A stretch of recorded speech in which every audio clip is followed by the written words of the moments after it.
Hello there guys, it's me Unstable Voltage. Welcome back to episode 3 of Age of Wonders 4. In this video, hopefully we'll start to build up our forces a little bit more and gain some extra land. We're about to gain, I think on the next turn, one more turn we'll gain another population so we can grab another province. So let's go and end the turn here. So in the last video we had to fight a stack of 4, which wasn't too tricky. I'm not going to dig any further north there at the moment. I don't want to end up in a position where I'm just uncovering mobs that I don't have to. So I'm going to move back down towards the south with my main army. We do now have the extra population. Now if we do grab another one of these, we will reduce our city stability a little bit more. If we just go ahead and actually look at our build queue. So nothing is boosted right now because we don't. You can get boosts on these if you have the appropriate buildings. We don't have many of the buildings at all. What could we do with extra income of? I mean, production is always nice to build stuff faster. Food is always nice early on. I mean, that makes sense, getting food early. We could go and get a quarry. That'd give us some production in gold. There's gold there. We can also get gold there. I think what we will do, because the farm will give us some gold as well. Although the forester's nice, it's food production and gold. We can only get a forester down here. That one wouldn't give us any gold.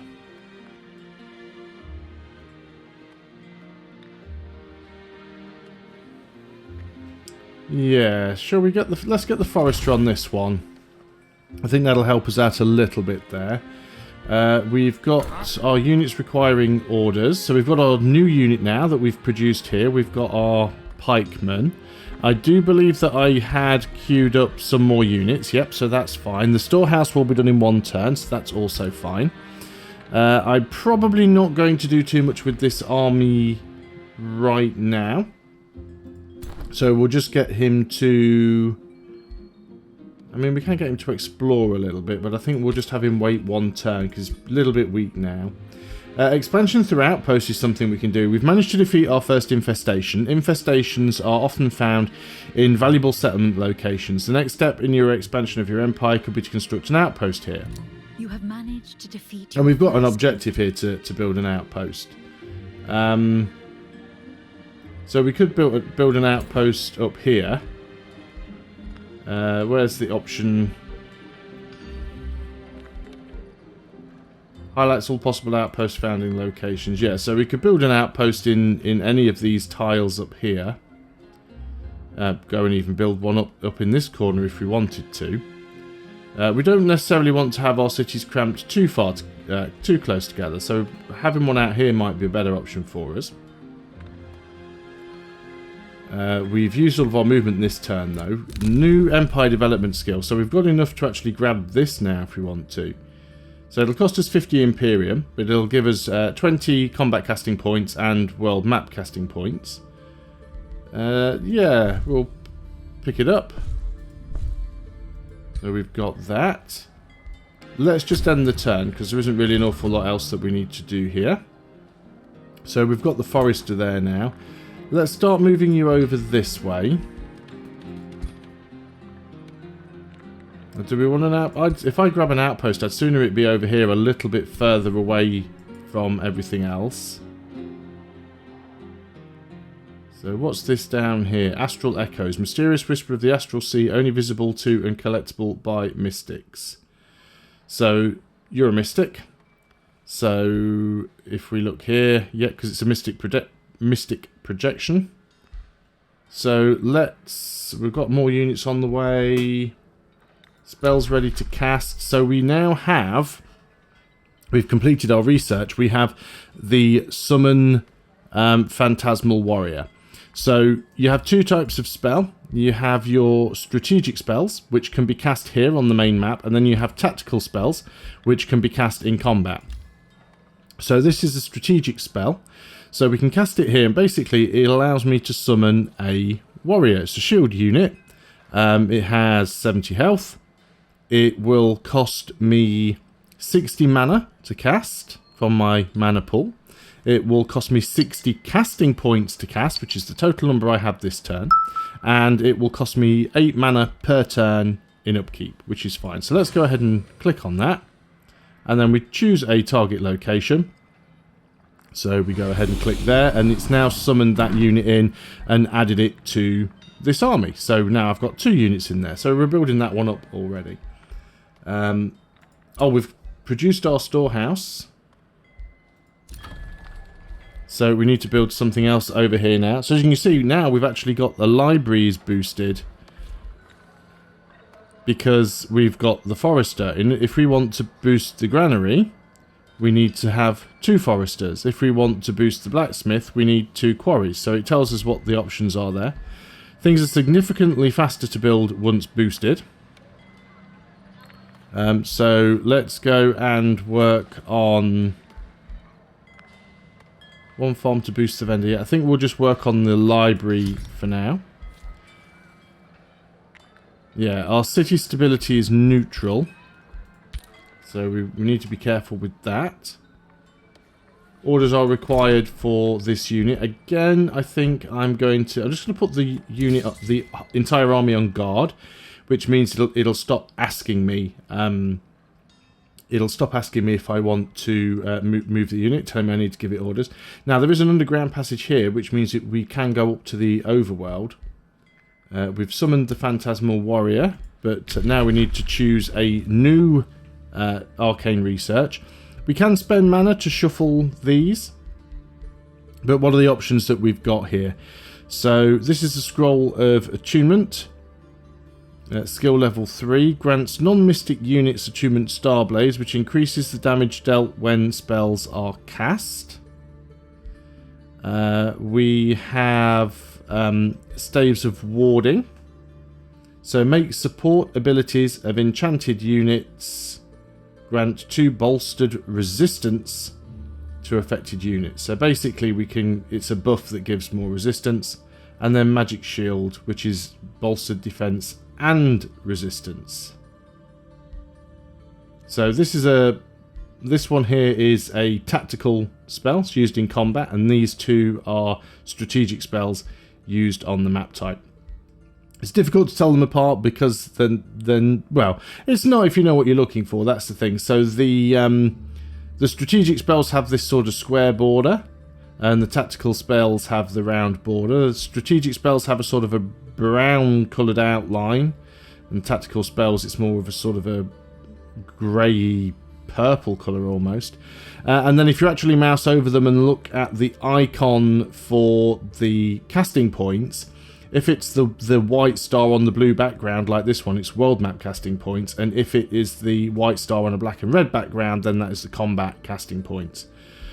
So let us go. Might be nice to have a magic shield, something that we can use in combat. Let's go ahead and work on that one. We're going to end the turn there.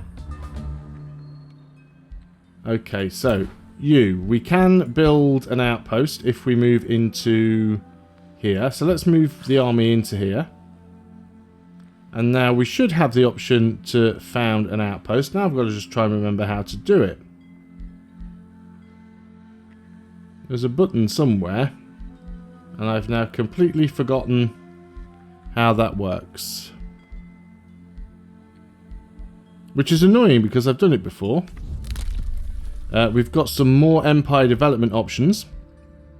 Military engineering. Outpost costs 50% less gold and take 1 turn less to build. Well, that'll be useful for us right now, so let's pick that up. Anything more will cost us Imperium, so we probably don't want to spend on that right now. I'm going to have to try and remember how to build outposts now. And this is when the little search thing comes in handy. So an outpost can be built by a hero, it can be upgraded to a city.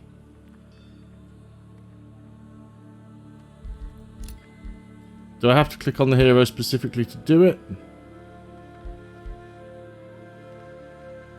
Right click to inspect. How have I forgotten how to build an outpost?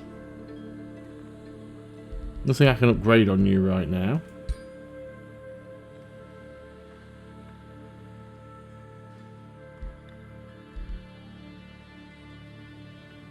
Could have just massed over that and that would have told me how to do it. Structure claiming the province for its owner and form the foundation of a new city.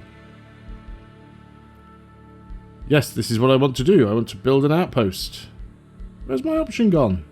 Okay, we'll leave that for now. You can stay here. We'll have a little look in... Let's make sure I've got the entire army selected because I don't just want to move the hero out on his own. Just wanted to move up here a little bit and see what was going on up in this corner. We'll keep looking around with the scout. Oh, we've got an army there. We can collect that. That gives us a bit of a boost. Let's move this way.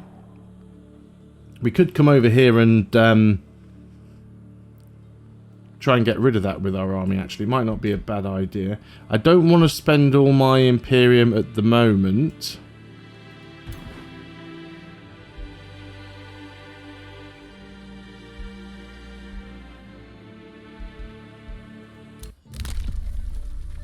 And what's the other one here as well? Oh, embarkation, which we don't really need right now. Let's end the turn.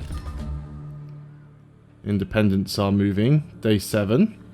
How are we doing with our population? One more turn. We have finished our building. So we're going to build a new structure now. Anything here that could get our stability up would be useful.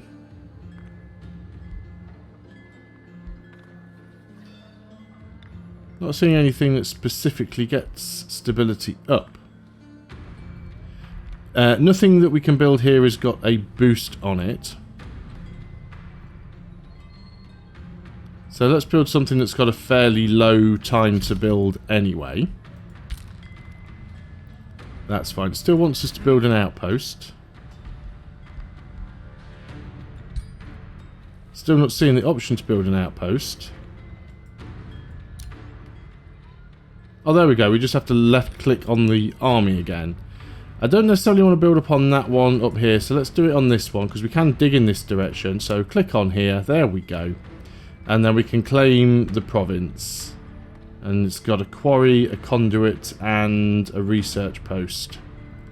So it only costs us... Oh, Mananode is occupied, is it? Okay. Well, we can build the outpost. It's reasonably cheap. I think that takes a turn anyway. So, as we've got some Imperium left over, I thought it cost Imperium to do that. Obviously, it doesn't. So, whenever a new research skill is researched, the knowledge cost of another random skill is reduced by 25%. I think that'll be really useful for us. There's nothing else we can spend on right now. We are still building up this army. It's up to 3 units now. If we get another city, we can also get another hero. So, we can move this unit down. So that outpost will start building. And we'll keep looking around with the scout. So we are kind of stuck in this little area, but we can dig our way out. And we've got the underground passage, so we can go through there and have a look. Your new Outpost is now done. finished. You can turn it into another city by spending Imperium. Yeah, now we need Imperium to turn it into a city. So we've got the mana node here, which we need to clear out. So we'll definitely be doing that. Let's use you to dig this out. It might be something exciting. But yeah, we need to clear that mana node. So let's go and move over there. This is a safe battle. It's literally against 2 lesser stone spirits. They're both melee units. And we'll do the manual combat because, you know, that's part of what this game's about, right? It's doing the combat. It'll be reasonably easy, I think. They don't have a lot of health. 64 health.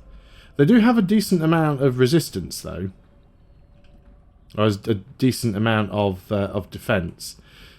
But let's move my... oh, excuse me. Let's move my units into a position where we can defend. I think, if anything, they're all probably going to just try and come straight up the middle. That's what I would do. So let's just put all of our... I should have really swapped these 2 units round. In fact, I am going to just have the option to restart the combat. Apparently I do not anymore. Oh, undo the last movement.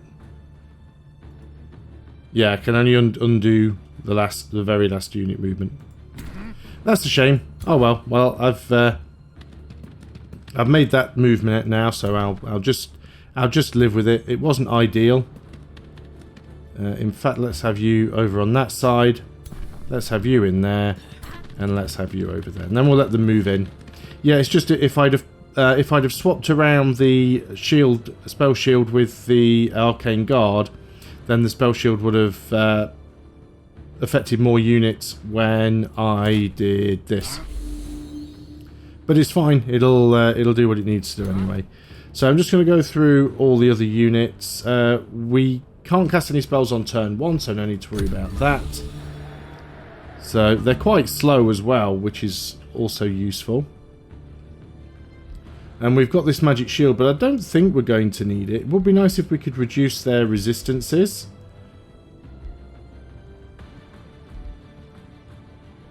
What are they resistant to? So they are elemental. They're immune to bleeding, poison and disease. But they shouldn't be resistant to this stuff. So, oh, they're fire resistant. But we'll still do some damage to them. Let's go ahead and attack with that. Always good to start trying to chip them down. And then we'll select our hero. We will use... oh, we've got the phase ability now, haven't we? Because of that cloak we picked up. We've got the short-range teleport. So we'll do the channel. Yeah, so we're over-channeling now. So we'll cast another spell again, and we'll go for the Cosmic Ablation once more. So that unit's already really weak. It's given us double star blades on everything. We can hit with you. You're a little bit far away. We've got some obstacles in the way, so we are... Or maybe we're not actually. We'll take the shot anyway. We get 3 hits because we haven't moved. Just grazed, unfortunately. Are you close enough to hit? No, you're just slightly out of range. Okay. Anybody else who can buff is going to buff. And we'll give them the opportunity to move in. They might be able to attack now, and they are. They're attacking spell shields. And they get counter-attacked as well. And you're attacking the... Are you going for the hero? No, you're going for the... No, you're going for spell shields again. Okay, that should work quite well for us. Let's take you out with this unit. Now, even though this unit is kind of obstructing them, because it's adjacent, it doesn't count as an obstruction. Adjacent units don't count as obstructions. So we'll attack you with this Arcanist over here. Always safer to go with ranged first, because it's not going to trigger a counter attack. And likewise, we can actually attack with the Soother. There we go, that was a nice easy one. We took a tiny little bit of damage on the spell shield, but nothing that I really care about. We've got a couple of rewards. We've got 70 mana and we've got a Staff of Radiance. So this is a tier 2 primary weapon. Activates warding defense mode and adjacent allies have extra 2 resistance. It gives us a spell, which is a magic blast. 90% base chance to hit, 4 tile range. 1 attack per turn, and it has a 90% chance of inflicting blind for 1 turn, which reduces the reduces the accuracy on physical, ranged, and magic attacks by 50%, and cannot perform retaliation attacks, and also quick stab. Interesting. We will take the rewards. I'm not going to equip it on this hero because it would have to replace this axe, which I don't want to do. Because this gives us a nice charge attack if I want to use it. I mean, I could always replace Staff of Radiance and then give him a mount. But then but this is quite nice early on, so we're going to keep that for now. We haven't leveled up on the hero, so that's fine. Don't need to worry too much about that. What else do we need to do? We've got some... Outpost is founded, that's good. Now, we can't really do anything with it. We can spend some money. Builds a work camp in the outpost and allows for the annexation of a single province to the outpost. And then when a city is founded from the outpost, it will start with 1 additional population. We can build stone walls or a watchtower. Don't think we need the vision range. Don't think we need the fortification health. So we could go with the work camp.